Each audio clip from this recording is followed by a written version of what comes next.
Let us see. Now you see the words father-in-law, mother-in-law, brother-in-law, stepsister. These are called compound nouns.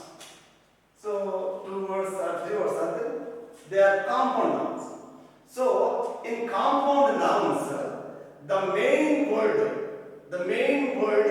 takes plural.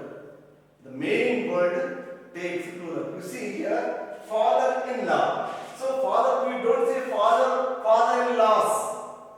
Understand? We don't say father-in-laws.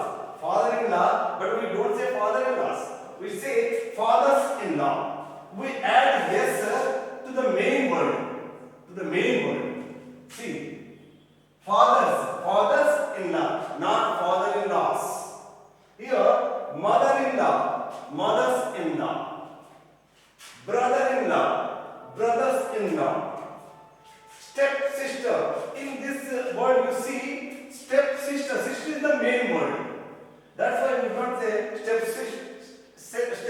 Sister is the main word. That's why we say step-sisters, step-brothers, step-sons. Okay, stepmother, stepfather. We don't say step-sister, step-mother. Sister is the main word.